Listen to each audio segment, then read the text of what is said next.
सभी को नमस्कार और सभी पत्रकार बंधुओं को, कैमरामैन्स को, छायाकार बंधुओं को, इलेक्ट्रॉनिक प्रिंट मीडिया के सभी पत्रकारों को बहुत बहुत धन्यवाद कि उन्होंने एक अपना बहुमूल्य समय हमें दिया इस प्रेस कॉन्फ्रेंस के लिए। और हमेशा आपका सहयोग हमें मिलता रहता है और उसी सहयोग से अब शिक्षा के अंदर बहुत सारे परिवर्तन लाने में कामयाब भी हुए और जिसके असर आपको क्वालिटी एजुकेशन में दिखाई भी देंगे, क्योंकि हमारे प्रयास हमेशा ये रहते हैं कि शिक्षा में जो अराजकता है उसका माहौल ख़त्म हो।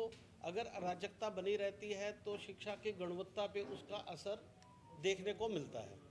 तो आप लोगों के प्रयासों से ही हम बहुत सारी मांगे पिछले प्रेस कॉन्फ्रेंसेस में उठाते रहे और आपने उनको अपने इलेक्ट्रॉनिक मीडिया और प्रिंट मीडिया में भी जगह दी। तो उनको लेकर फिर हमारी एक मीटिंग मार्च के महीने में माननीय मुख्यमंत्री जी महोदय के साथ हुई। और जो आप देखते थे कि हर साल हम कहते थे कि भी एक एक साल की एक्सटेंशन दे दी जाए, तो उस पर हम पे ये इल्ज़ाम लगते थे कि भी आप जो है नियमों को मानना नहीं चाहते, हर साल आप एक्सटेंशन मांगते हैं, जबकि हम ये चाहते हैं कि इसका एक समाधान, परमानेंट समाधान हो और शिक्षा में ये वाला माहौल ख़त्म हो के हम कंसंट्रेट होकर बच्चों की शिक्षा पे काम करें। तो उसको लेकर एक बहुत महत्वपूर्ण मीटिंग जो है माननीय मुख्यमंत्री जी के साथ हुई, जिसमें शिक्षा मंत्री जी भी उपस्थित थे और हमारे आदरणीय निदेशक महोदय अमित अग्रवाल जी, जवाहर यादव जी सभी उपस्थित थे। और वहाँ पर 4 बातों पे हमारी लगभग सहमति बनी थी। उन्होंने कहा था कानून के अनुसार बातें बताई जाएं कि किस प्रकार जगह को कम किया जा सकता है। तो हमने उनको 4 फार्मूले जो है वो सुझाए थे। एक हमने सुझाया था कि आप पैच में भी स्कूल्स को अलाउ कर सकते हैं। तो उन्होंने कहा कि पैच में आप कैसे अलाउ कर सकते हैं। हमने कहा जैसे गवर्नमेंट स्कूल चल रहे हैं, गवर्नमेंट स्कूल ऑलरेडी पैच में कि 5वीं का स्कूल एक जगह और 8वीं का दूसरे पैच में 2 पार्ट्स में चल रहा है। तो हमने कहा यहाँ ये कोई गैर कानूनी बात नहीं होगी। ऐसे हमने डबल शिफ्ट में भी स्कूल की बात की थी, जो पूरे हिंदुस्तान में, सिर्फ हरियाणा में नहीं, पूरे हिंदुस्तान में भी डबल शिफ्ट में स्कूल चलते ताकि जगह का ज़्यादा इस्तेमाल हो सके। अगर कम जगह हो तो प्राइमरी सुबह चल पड़ती है और 8वीं जो है वो सेकंड शिफ्ट में चलती है। तो ये हमने समाधान सुझाया। फिर हमने सुझाया कि अगर फर्स्ट फ्लोर है तो उसको जो है कुछ छूट दी जाए। और तीसरा हमने उनको कहा था कि 1 स्टेप अपग्रेड स्कूलों को बिना जगह बढ़ाए, क्योंकि जो एग्जिस्टिंग स्कूल थे उनके लिए सबसे बड़ी असंभव चीज़ थी अपनी जगह को बढ़ाना, और उसी वजह से ही वो हर साल समय मांगते। तो हमने कहा उनको 1 स्टेप अपग्रेड कर दिया जाए, क्योंकि गवर्नमेंट भी अपने गवर्नमेंट स्कूल्स को अपग्रेड करती है, अगर उनके पास नहीं भी जगह होती तब भी अपग्रेड करती है। तो इन चारों पे सहमति हुई थी और फाइल चली। लेकिन उनमें से 2 बातें जो है वो सरकार ने जो फाइनल आउटकम निकला, तो 2 चीज़ों को माना।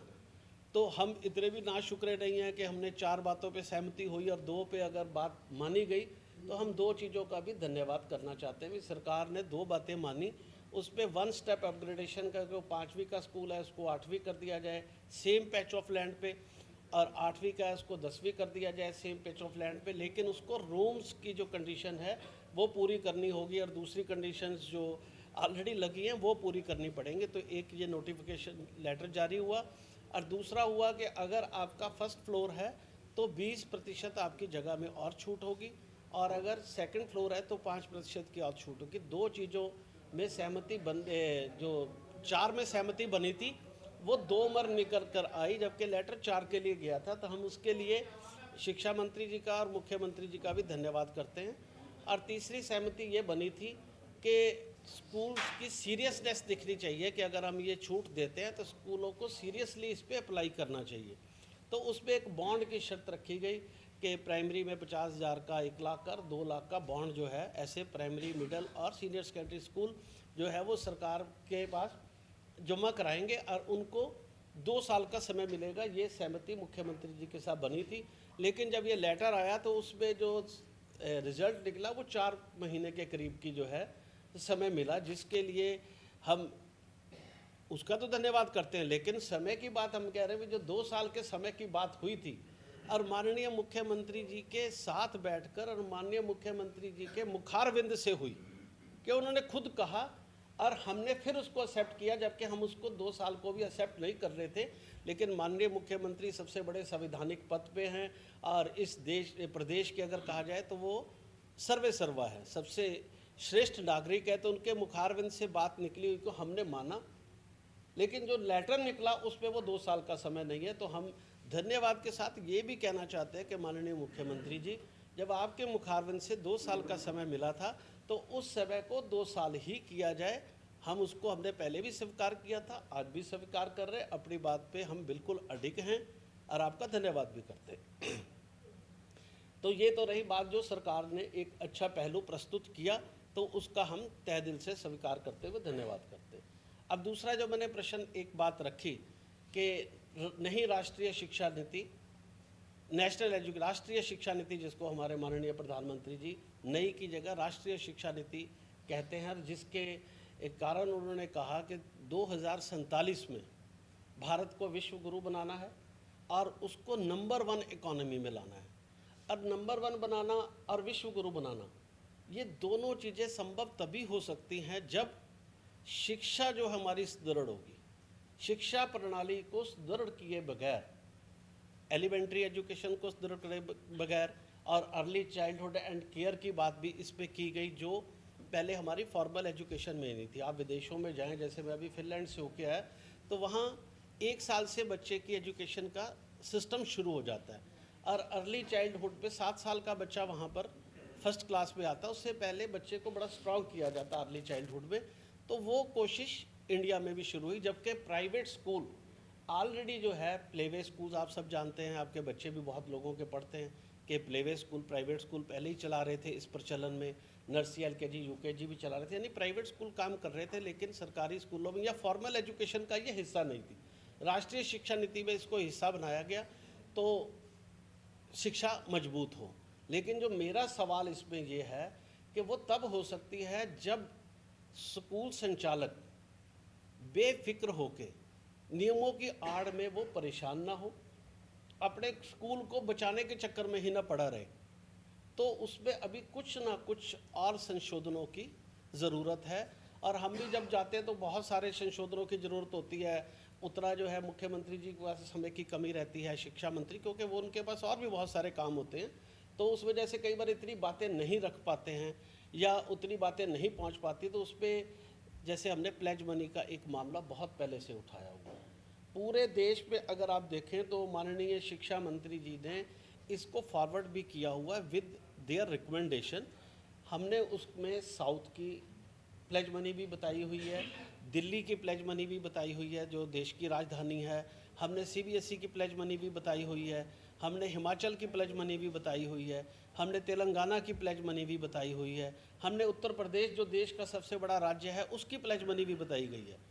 तो सभी की हमने उदाहरण देकर और उनके जो है रूल्स की कापियाँ भी साथ लगाई हैं कि हमारी जो प्लेज मनी है वो उन सबसे बहुत ज़्यादा है, कहीं भी 2 लाख से ऊपर नहीं है, किसी की 60,000 तक है। और हमारे यहाँ पर प्लेज मनी 1-1 करोड़ रुपए पार कर रही है, और वो जो पैसा होता है ना वो सरकार के काम आता है ना वो स्कूल के काम आता है, वो बैंक में एक FD और बैंक के रूप में पड़ा रहता है। सिर्फ बैंक उसका फ़ायदा उठाए तो उठाए, बाकी किसी कार्य में वो यूज़ नहीं होता है। तो हमने कहा कि अनावश्यक ये पैसा जो वहाँ पर फंसा रहता है, क्यों ना वो क्वालिटी एजुकेशन में, आज जो है नई नई टेक्नोलॉजी का युग आ गया है, रोबोटिक की लोग बात कर रहे हैं, आर्टिफिशियल इंटेलिजेंस की बात कर रहे हैं, 21st सेंचुरी स्किल्स की बात कर रहे हैं, वोकेशनल कोर्सेज की बात कर रहे हैं, तो वो पैसा वहाँ लगना चाहिए, ना कि वो बैंकों में डंप पड़ा रहे। क्योंकि जब देश को विश्व गुरु बनाना है, नंबर 1 इकोनॉमी बनाना है, तो एजुकेशन को जो मैं कह रहा हूँ सुदृढ़ करने की बहुत ज़रूरत है। तो ये पैसा जो जहाँ पर मिसयूज़ हो रहा है, गलत हो रहा है, तो हमने कहा वो प्लेज मनी जैसे दूसरे राज्यों में नहीं है, तो वो फाइल हमारी चली हुई है, माननीय मुख्यमंत्री जी पे पेंडिंग है और माननीय शिक्षा मंत्री जी रिकमेंड कर चुके हैं। तो उसकी वो जो व्यवधान है वो ख़त्म करके, और वो प्लेज मनी जो हमने डिमांड की है वो हमने दूसरे प्रदेशों से ज़्यादा ही स्वीकार किया हुआ है। कईयों पे जो है 1 लाख है, किसी में है ही नहीं है, किसी पे 60,000 है, तो हमने 2 लाख तक की हाईएस्ट दी है कि सीनियर्स कंट्री की 2 लाख तक हाईएस्ट कर दी जाए, उसको हम स्वीकार करने को तैयार हैं। CBSE की भी इतनी ज़्यादा नहीं, जबकि माननीय शिक्षा मंत्री जी ने कहा कि जो CBSE एक अच्छा बोर्ड है उसके जितनी कर दी जाए, तो वो तो और कम है। तो वो हमारी एक मांग है कि भी जो प्लेज मनी कम की जाए। दूसरा देखिए 134, आपने देखा होगा कि 134 में प्राइवेट स्कूलों ने बच्चे पढ़ाए, और हमारा कई बार हमने कहा कि हमारा 500, 700, 1,000 करोड़ रुपए तक जो है पेंडिंग है। अब 134 का रूल ख़त्म कर दिया गया।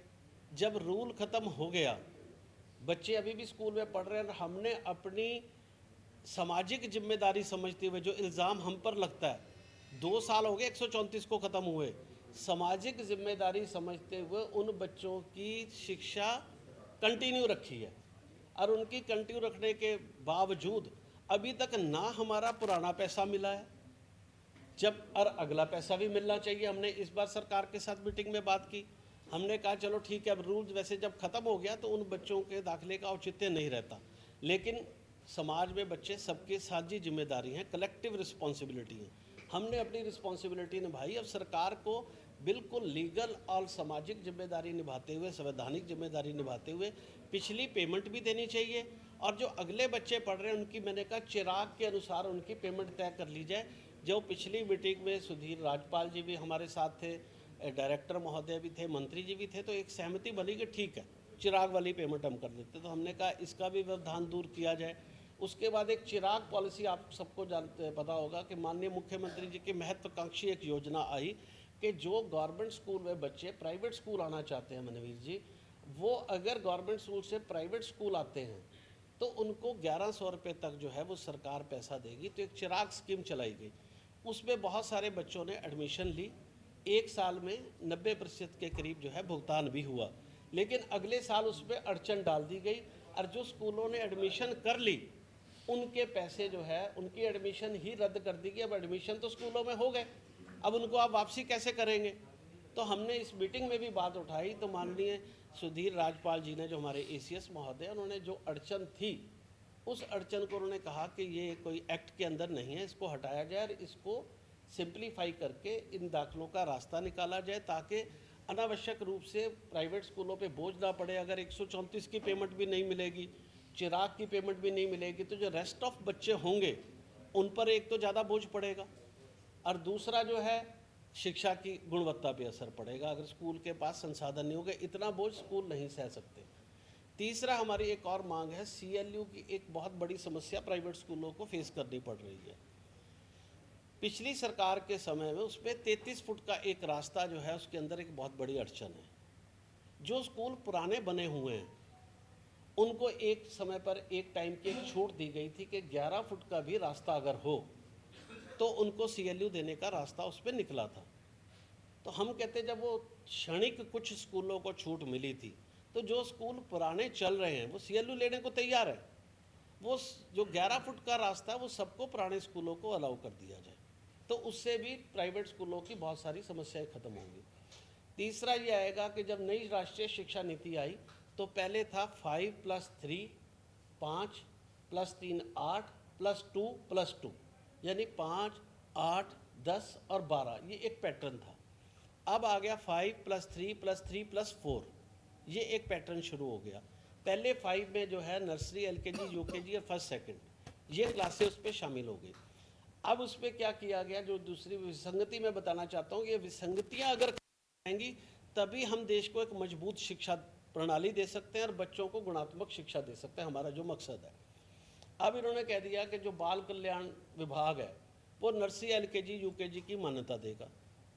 मान लो नर्सरी, LKG, UKG का देगा, पैटर्न तो 5+3 वाला है, तो ये फिर दोबारा जो है पेचीदगी खड़ी करेगा।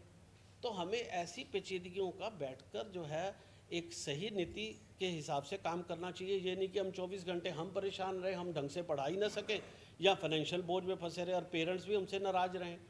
तो हमने कहा कि जो शिक्षा प्रणाली है ये शिक्षा के अधीन ही रहनी चाहिए, और जो स्कूल ऑलरेडी पहले 1st to 8th, 1st to 5th, 1st to 10th और 12th चल रहे हैं उनको नर्सरी से ही मान्यता प्राप्त माना जाए, क्योंकि जो मान्यता होती है कभी भी नीचे की नहीं होती, प्रोग्रेसिव होती है। आप 5 से अपग्रेड हो गए 8 से, 8 से 10th हो गए, 10th से 12th। ये नहीं होगा कि 12th वाला स्कूल जो है अब नर्सरी, LKG, UKG की मान्यता ले, यानी कि नीचे की मान्यता ले।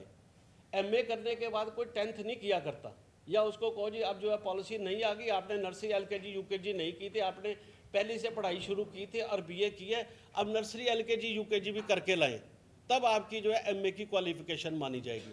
तो हमारी ये मांग है कि जो स्कूल है इस पर भी सुधीर राजपाल जी और अधिकारियों का और मंत्री जी का अच्छा वो था, उन्होंने कहा विभाग को बताकर ये त्रुटि भी खत्म की जाए। हम चाहते हैं ये त्रुटियां खत्म हो सारी की सारी, 134, चिराग, नर्सरी एलकेजी की यूकेजी की बाल कल्याण विभाग से मान्यता, और जो CLU का मामला जो मैंने बताया कि ये सारे मामले जो है ये ख़त्म होने चाहिए। इसी प्रकार जैसे मैंने कहा 9वीं से 12वीं हमने जो 134 के तहत 9वीं से 12वीं के पैसे ना पहले दिए गए, उसमें क्या कहा जाता था कि जो गवर्नमेंट की फ़ीस है चार्ज करती है वो पैसे जो है आपको मिलेंगे। देखो, जब अगर सरकार बिल्कुल ईमानदारी से हमारे बात करे हमारे साथ, तो गवर्नमेंट में जो फीस चार्ज की जाती है वो तो भाई साहब 8,000 रुपये महीना है, 8 से 10,000 रुपये महीना।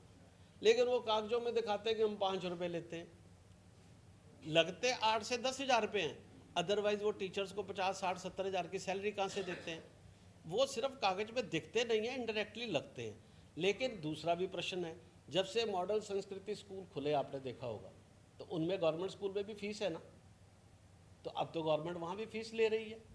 और उसके बाद चिराग में तो खुद 1100 रुपये दे रही। तो मैंने कहा भी 9वीं से जो 12वीं के पैसे हैं वो आप चिराग के तहत मान लें। तो वहाँ पर ACS महोदय का भी अच्छा वो सवाल था कि उन्होंने भी सहमति, कमरे के अंदर सहमति दिखी। अब कागज़ में उसके मिनट्स में क्या बातें आती हैं वो अलग बात है। और एक हमने और बात रखी, अगर हमारी बात कहीं भी अतर्क संगत लगे तो आप सारे सवाल जवाब करने के लिए इंडिपेंडेंट है। स्पोर्ट्स फंड जो लिए जाते हैं वो पूरे स्कूल से लिए जाते हैं। मान लो 10 बच्चों ने स्पोर्ट्स में जाना है, 1000 बच्चा है स्कूल में, वो 990 को भी स्पोर्ट्स फंड देना पड़ता है। जबकि उन 990 में हो सकता है कोई कहता है मुझे तो डांस में जाना है, कोई कहता है मुझे म्यूज़िक में जाना है, कोई कहता है मुझे ड्राइंग एंड पेंटिंग, वो भी तो एक एक्टिविटीज़ है ना, दूसरी एक्टिविटीज़, और वहाँ भी उसका खर्च होता है। तो उसको स्पोर्ट्स फंड सबको देना पड़ता है। तो मैंने कहा कि भी जो बच्चे खेलते हैं आप उन्हीं से लें, चाहे उसको बढ़ा लें। और दूसरा एक और भी है, जब सरकार 600 करोड़ रुपए की टैबलेट बांट सकती है, 600 करोड़ रुपए पे हमारे जो चंद्रयान गए उनका भी 600 करोड़ खर्च है, तो हरियाणा की सरकार ने तो इतना बड़ा काम किया कि 600 करोड़ रुपए के टैबलेट दे दिए। जब 600 करोड़ के टैबलेट दे दिए तो प्राइवेट स्कूल के जो बच्चे हैं वो भी तो इसी प्रदेश के बच्चे हैं, अगर उनमें 20-30 लाख रुपए स्पोर्ट्स फंड खर्च भी कर दिया जाता है तो दिक्कत क्या है? एक अच्छा ही संदेश जाएगा ना कि उनके बच्चे भी खेल कर प्रदेश का नाम रोशन करेंगे। तो ये भी हमने उसमें एक मांग रखी। और एक हमने बोर्ड में जो है, एक और सरकार का धन्यवाद करना चाहेंगे, बोर्ड में टीचर्स की अनुपस्थिति की वजह से बिना उसके एक फ़ाइन लगा दिया गया था, जो पहले ऑलरेडी उस पर मैंशन नहीं था, वो पर टीचर कर दिया गया, वो मैंशन नहीं था। और प्राइवेट स्कूलों में टीचर्स का क्या है, बहुत सारे कारण होते हैं जिसकी वजह से वो कभी भी नौकरी भी छोड़ देते हैं, तो रीज़न होते। तो एक स्कूल को 30-35 हज़ार भी फ़ाइन लगा था। तो माननीय शिक्षा मंत्री जी ने खुद रुचि लेकर उस फाइन को माफ़ किया। ये पहली बार हिस्ट्री में हुआ, और कहा कि ये पहली बार इनसे जो गलती हुई है इसको माफ़ करके और इनको वापस भी किया जाए। अगली बार उन्होंने जो कहा कि अगर कोई गलती करेगा तो हमने उसमें भी सहमति जताई कि इसमें जो किया जाए, तो वो भी उनका एक अच्छा कदम जो है रहा है। तो एक अभी हमें और आपके माध्यम से शिक्षा बोर्ड को भी बात करना चाह रहे हैं कि अचानक उन्होंने क्या किया। नहीं, एक पॉइंट और आपको तो पता लग जाएगा उसमें क्या था कि लोगों को भी संदेश जाता है, मंत्री जी को भी जाता है, वो सुनते भी हैं, बोर्ड भी सुनता है इस बात को कि भी क्या बात हो रही है। कि जो इंग्लिश और हिंदी मीडियम 2 तरह के पेपर हमारे पास आते थे, तो बच्चा किसी भी मीडियम में दे सकता था। इस बार उन्होंने कह दिया, तो ज़्यादातर नॉर्मली लोग क्या करते थे, आपने भी जब पढ़ा होगा कि हिस्ट्री वगैरह को वो इंग्लिश में नहीं हिंदी में करते थे, साइंस और मैथ को इंग्लिश में कर लेते थे। इस बार उन्होंने कहा कि भी सारे इंग्लिश वाले इंग्लिश में करेंगे, और अचानक कह दिया गया, जिससे एक बड़ी अफरा तफरी बनी हुई है बच्चों में, तो उसके उनकी रिजल्ट भी प्रभावित हो सकते हैं। तो ये सारी बातों को लेकर जो बात है वो रखने के लिए हम आपके बीच में आए थे कि ये शिक्षा में जो त्रुटियां रह गई हैं हमारी, प्लेज मनी की, 134 की, चिराग की, 11 फुट के रास्ते की, और जो एग्जिस्टिंग स्कूल हम ये कह रहे हैं कि RT के तहत मान्यता की बात कही जा रही है। तो RT एक्ट जब आया उससे पहले सभी स्कूलों को अगर एग्जिस्टिंग मान लिया जाए तो सारे स्कूल जो है मान्यता के स्तर पे आ जाएंगे। मनवीर जी, जब सारे मान्यता पे आ जाएंगे, सरकार और हमारी लड़ाई खत्म हो जाएगी। लड़ाई खत्म होगी तो हम सिर्फ गुणवत्ता की तरफ ध्यान देंगे। तो इन मुद्दों के लिए स्पेशल, और एक UDICE की मैं और बात आपके सामने, एक नेशनल कोड की बात आ रही मनवीर जी, ये बहुत बड़ा अहम मामला है कि जैसे यूनिक ID एक एजुकेशन के लिए भी तय की जा रही कि एक ID होगी, और लोगों के पास हरियाणा में अभी UDICE की ID नहीं है। अगर वो UDICE की ID नहीं है, वो भी एक बवाल खड़ा होने वाला है। तो इसलिए उससे पहले मैं कह रहा हूँ कि अगर शिक्षा को अच्छा चलाना है तो सभी जिनके पास टेम्परेरी या यूडाइस की आईडी नहीं है, सरकार उनको यूडाइस की आईडी दे। अगर वो नहीं देगी, कल को बच्चों के लिए एक समस्या खड़ी हो जाएगी, क्योंकि यूनिक आईडी शुरू होते ही जो नेशनल, आपने न्यूज़पेपर में देखा है, वो एक बहुत बड़ा हड़कंप शुरू हो जाएगा और बच्चों के भविष्य पे प्रश्न चिन्ह खड़ा हो जाएगा। तो इन सारी बातों को बताने के लिए आज ये हमारी प्रेस कॉन्फ्रेंस रखने का मकसद था।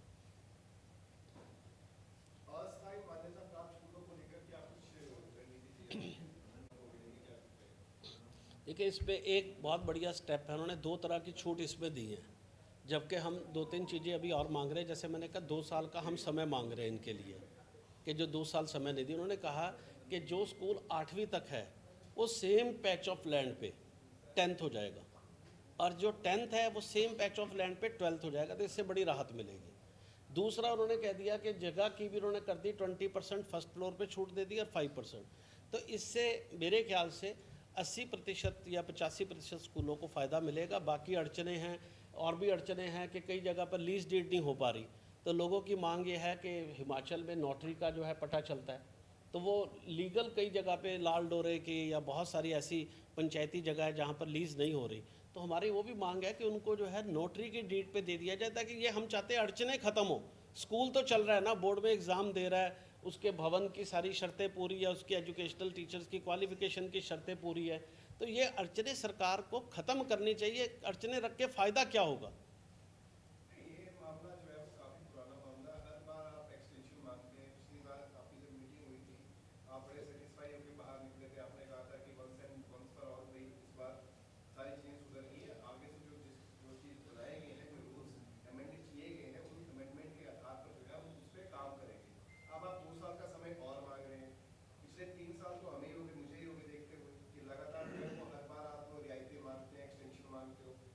जब आपको फाइनल एक्सटेंशन दी थी 2024 को लेकर, अब आप उसको कह रहे हो 26 तक एक्सटेंड कर दो।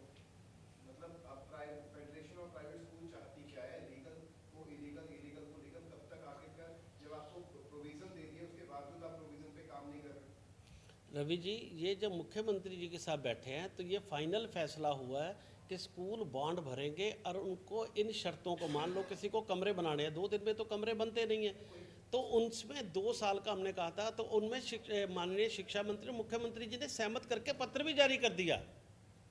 मतलब हम कोई एक्स्ट्रा चीज़ नहीं, उन्होंने पत्र जारी कर दिया। लेकिन अब जो लेटर निकला उसमें 4 महीने का समय है, 2 साल का पत्र जारी हो चुका है। मतलब कि सरकार की तरफ से कोई नई चीज़ नहीं, वो बैठकर सहमति से हुआ कि भाई आगे आप दोबारा नहीं मांगेंगे, कितना समय चाहिए इन शर्तों को पूरा करने के लिए।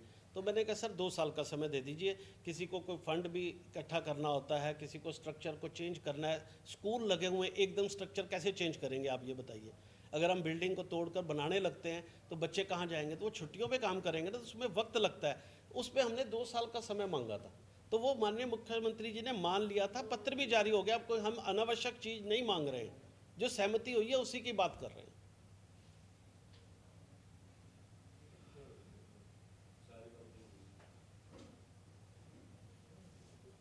उसके बाद सिर्फ कंक्रीट की वॉल है। अगर 5 एकड़ में भी लोगों के स्कूल हैं, 40 एकड़ में भी हैं, 2 एकड़ में भी, अब 50 एकड़ वाला अगर कंक्रीट की वॉल बनाएगा तो 5 करोड़ में बनेगी, और वहाँ पर वॉल ही नहीं है। हमारे यहाँ कंक्रीट क्या, ब्रिक्स की वॉल बहुत। आप अम्बाला की सेंट्रल जेल देख लीजिए, अगर वो कंक्रीट की वॉल हो, वो भी ब्रिक्स की वॉल है, और हमें कहा जा रहा है कंक्रीट की वॉल। तो ये मतलब कि अजीबोगरीब नीतियाँ बनाई जा रही हैं। नहीं, हम कह रहे हैं कि जो वॉल है ठीक है, पर अब कंक्रीट की वॉल आप बता दो। अम्बाला सेंट्रल जेल भी ब्रिक्स की वॉल है, और स्कूल में कहा जा रहा है कि दो नन्हे मुन्ने बच्चे, क्या उनको जेल से भी मजबूत जो है घेरे में रखना है? स्पोर्ट्स फंड को लेकर क्या परेशानी है? स्पोर्ट्स फंड की आपने बात करी, उसको लेकर अब 4 बच्चे यदि पूरे स्कूल के अंदर वो स्पोर्ट्स में इंटरेस्टेड है, तो जो बाकी जो मतलब बड़ी स्पोर्ट्समैन है जो आना चाहते हैं लेकिन वो किसी दबाव की वजह से नहीं आ पा रहे, तो उसमें क्या परेशानी है स्पोर्ट्स फंड? नहीं, हम तो कह रहे हैं कि जितने बच्चे आना चाहते हैं उनसे स्पोर्ट्स फंड ले लिया जाए। दूसरे वाला कहता है मुझे तो डांस में इंटरेस्ट है। आज गवर्नमेंट कह ही रही है ना, जिसका जहाँ इंटरेस्ट है उसको वहाँ जाने दिया जाए। एक कहता है मुझे स्पोर्ट्स नहीं खेलना, मुझे तो टेक्नोलॉजी में जाना है। दूसरा कहता है मुझे डांस में जाना है। तीसरा कहता है मुझे पेंटर बनना है। सारे तो सचिन तेंदुलकर नहीं बनते ना, कोई चेस का प्लेयर विश्वनाथन आनंद तो बन रहा है, कोई तीसरा किसी और चीज़ में बन रहा है। तो वो कह रहे हैं कि भाई जिस चीज़ में कोई जाना चाह रहा है, हम कह रहे हैं उस पर जाए। सभी को एक ही उस पर जो है फंड के लिए मजबूर ना किया जाए, जो खेलता उससे लिया जाए। आप उससे 20 का 50 रुपये ले लें, 100 रुपये ले लें, लोग देने को तैयार हैं, स्कूल देगा उसका लेके, कोई दिक्कत नहीं है। दूसरा, राइट टू एजुकेशन में देखो नियम में ये कहा गया रवि जी कि 8th तक कोई भी फंड नहीं होगा। ये रूल मैंने नहीं बनाया, ये रूल सरकार ने बनाया कि 8वीं तक कोई फंड नहीं होगा। जब नहीं होगा तो फिर वो मांगना तो गलत है ना। अब रूल तो मैंने नहीं बनाया, वो रूल बना ले। अगर वो रूल बनाते हैं कि हेलमेट पहनना है तो हमें पहनना पड़ता है, अगर वो नहीं बनाते कि बिना हेलमेट के चल सकता है पीछे वाला, तो फिर दूसरा उसको कंपेल नहीं कर सकता ना कि नहीं भी ये तो रूल है तो कंपेल कर सकता है। और फिर जब गवर्नमेंट स्कूल के बच्चों का पैसा सरकार देती है, मैं कहता हूँ कि ये प्राइवेट स्कूल और गवर्नमेंट स्कूल के बच्चों का बंटवारा क्यों? दोनों सरकार के लिए समान है। आज जो हमारा G20 में मोदी जी ने कहा वासुदेव कुटुंबकम, कि हम सबको समान समझते हैं, हम पत्थर को भी पूजते हैं, हम चिड़िया को भी भगवान मानते हैं, चिड़िया के प्रति भी प्रेम रखते हैं, तो फिर प्राइवेट स्कूल के बच्चों के प्रति प्रेम क्यों नहीं? उनका भी पैसा सरकार पे, उनका भी हक है भाई, मुख्यमंत्री पे उनका भी हक है। आज हमारे प्रदेश में सरकार ने पेड़ों की पेंशन लगा दी है, तो पेड़ों की पेंशन लग सकती है तो क्या बच्चों के स्पोर्ट्स फंड नहीं दिए जा सकते थोड़े थोड़े? उनको भी तो स्पोर्ट्स में प्रमोट करने के लिए सरकार कुछ ना कुछ पॉलिसी ऐसी ला सकती है जिससे वो कहें देखें हमारे मुख्यमंत्री जी ने जो है हमारी स्पोर्ट्स को बढ़ाने के लिए जो हमें प्रोत्साहित किया। तो हम तो सरकार की नीतियों का स्वागत करते हुए कह रहे हैं कि उन बच्चों को भी अपना समझकर उनके प्रति जो है सकारात्मक रवैया जो है सरकार अपनाए। स्पोर्ट्स वाला तो ये अपने मेडल मुडल आ रहे हैं, हाँ हरियाणा वाले ला रहे हैं, वो तो पैसे दे रहे हैं, हाँ, देखो जब सरकार करोड़ों रुपए देती है कितना अच्छा लगता है। आपसे लेके देंगे। नहीं तो टैक्स तो सारे देखो जनता ने देने होते हैं, लेकिन अगर हमारे बच्चों को थोड़ा प्रमोट कर दें, देखो सारा पैसा टैक्स से व्यवस्था चलती है। लेकिन अगर स्पोर्ट्स पर्सन्स को फैसिलिटीज मिल रही है, पैसा मिल रहा है, फिर बच्चों को क्यों नहीं? मैं कहता हूँ तो बच्चों को भी दे दो ना। ये मांग उनका तो लंबा कोई काम नहीं, बेचारे उनसे जो है 10-20 रुपए की सपोर्ट कर रही है उनको, और उन्होंने ही बाद में राष्ट्रीय और अंतर्राष्ट्रीय स्तर पर पहुंचना है। तो जब ऊपर हम इतना पैसा खर्च कर सकते हैं तो नीचे बच्चों से पैसे लेने की ज़रूरत क्या है? ये तो मेरे थोड़ा सा दिमाग से परे वाली बात लगती है।